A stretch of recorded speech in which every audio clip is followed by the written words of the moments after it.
ऋषि वशिष्ठ मुमुक्षु व्यवहार प्रकरण में श्री राम को आगे शास्त्र के अनुसार सत्कर्म करने की प्रेरणा तथा पुरुषार्थ के महत्व को बताते हैं।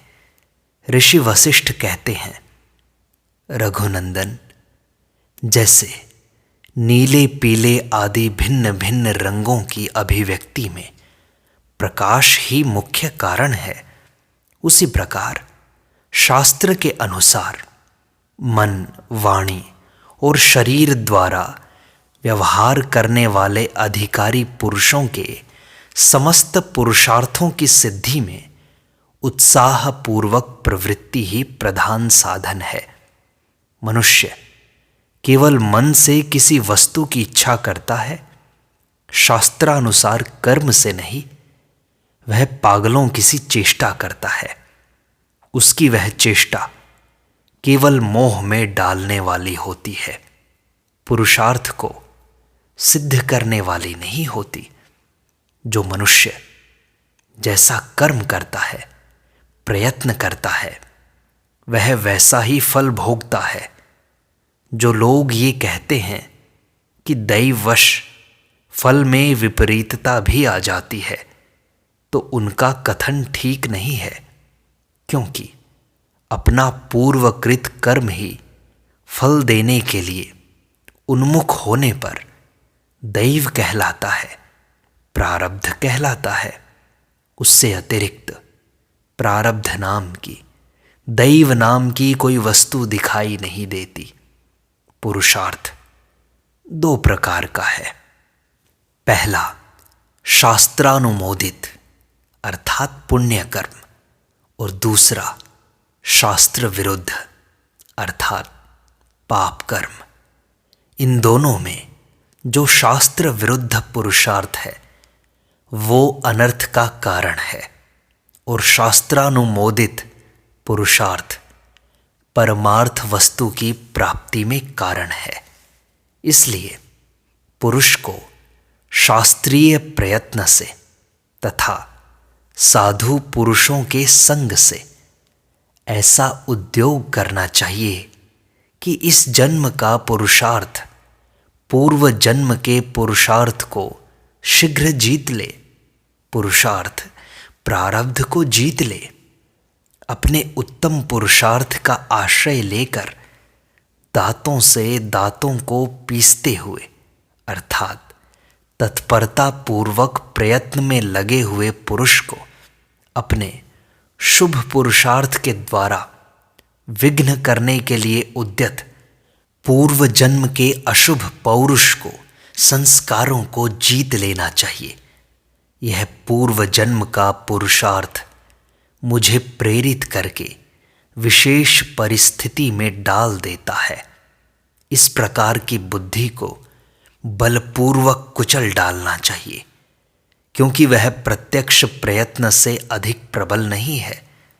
तब तक प्रयत्न पूर्वक उत्तम पुरुषार्थ के लिए सचेष्ट रहना चाहिए, जब तक कि पूर्व जन्म का अशुभ पौरुष स्वयं पूर्णतः शांत न हो जाए, अर्थात जब तक पहले जन्मों का किया हुआ अशुभ कर्म समूल नष्ट न हो जाए, तब तक तत्परता से उत्साहपूर्वक साधन करते रहना चाहिए। जैसे अपने द्वारा कल घटित हुए दोष का आज प्रायश्चित कर लेने पर नाश हो जाता है, उसी प्रकार इस जन्म के गुणों से, शुभ पुरुषार्थ से पूर्व जन्म का दोष, अशुभ पुरुषार्थ अवश्य नष्ट हो जाता है। इसमें कोई संशय नहीं है। पूर्व जन्म के अशुभ या दुखदायक प्रारब्ध को इस जन्म के शुभ कर्मों से विशुद्ध एवं पुष्ट हुई बुद्धि के द्वारा तिरस्कृत करके संसार सागर से पार होने के उद्देश्य की सिद्धि के लिए अपने भीतर दैवी संपत्ति के संग्रह के निमित्त सदा ही प्रयत्न करते रहना चाहिए। उद्योग शून्य आलसी मनुष्य गधों के समान गए बीते हैं, अतः स्वयं भी उद्योग छोड़कर उन्हीं की श्रेणी या तुलना में नहीं जाना चाहिए। शास्त्र के अनुसार किया हुआ उद्योग इहलोक और परलोक दोनों की सिद्धि में कारण है। मनुष्य को पुरुषार्थ रूपी प्रयत्न का आश्रय लेकर इस संसार रूपी गड्ढे से स्वयं बलपूर्वक निकल जाना चाहिए।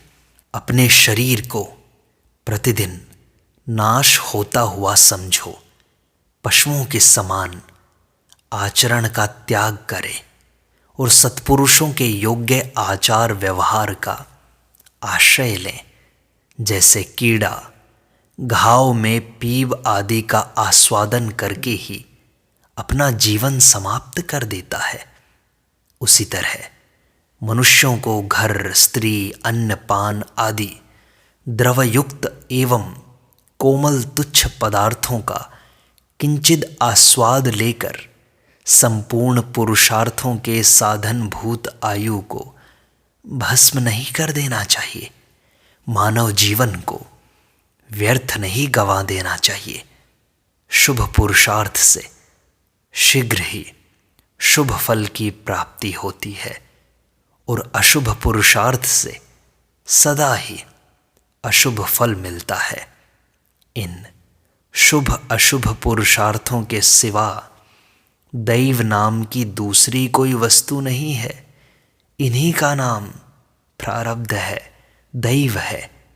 इसलिए पहले पुरुषार्थ के द्वारा विवेक का आश्रय लेकर आत्मज्ञान रूपी महान प्रयोजन वाले शास्त्रों का विचार करना चाहिए, जो शास्त्र के अनुसार अपनी श्रवण, मनन आदि चेष्टाओं द्वारा साधन नहीं करते, प्रयत्न नहीं करते और चित्त में विषयों का ही चिंतन करते रहते हैं। उन मूढ़ पुरुषों की अत्यंत दूषित भोग इच्छा को धिक्कार है। पूर्वोक्त पुरुष प्रयत्न यदि सच्चे शास्त्रों के अनुकूल तथा सत्संग और सदाचार से युक्त होता है तो वह परमात्म साक्षात्कार रूप अपने फल को देता है। यह उसका स्वभाव है। अन्यथा सत शास्त्र के प्रतिकूल तथा सत्संग और सदाचार से रहित होने पर उससे परमात्म साक्षात्कार रूप परम फल की सिद्धि नहीं होती। यही पुरुषार्थ का स्वरूप है। इस प्रकार व्यवहार करने वाले किसी भी पुरुष का प्रयत्न कभी विफल नहीं होता। बाल्य अवस्था से लेकर भली भांति अभ्यास में लाए हुए सच्चे शास्त्र का अनुशीलन और सत्पुरुषों के संग आदि सद्गुणों द्वारा पुरुषार्थ करने से परम स्वार्थ रूप परमात्म साक्षात्कार प्राप्त होता है। इस प्रकार प्रत्यक्ष देखी हुई, अनुभव में आई हुई, सुनी हुई और साधनों द्वारा प्राप्त की हुई परमार्थ वस्तु को जो लोग प्रारब्ध के अधीन मानते हैं, उनकी बुद्धि कुत्सित है और वे साधन से नष्ट भ्रष्ट हो गए हैं। निरंतर कल्पित क्रीड़ाओं, खेल कूद के कारण अत्यंत चंचलता पूर्ण बाल्य अवस्था के व्यतीत हो जाने पर जब दुखी और गुरुजनों की सेवा में समर्थ बाहुदंड से अलंकृत यौवन अवस्था का आरंभ हो जाए, तभी से मनुष्य को पद पदार्थ के ज्ञान से विशुद्ध बुद्धि होकर सत्पुरुषों के संग से अपने गुणों और दोषों का विचार करना चाहिए। तात्पर्य यह है कि विचार पूर्वक दोषों का त्याग और गुणों का ग्रहण करना चाहिए।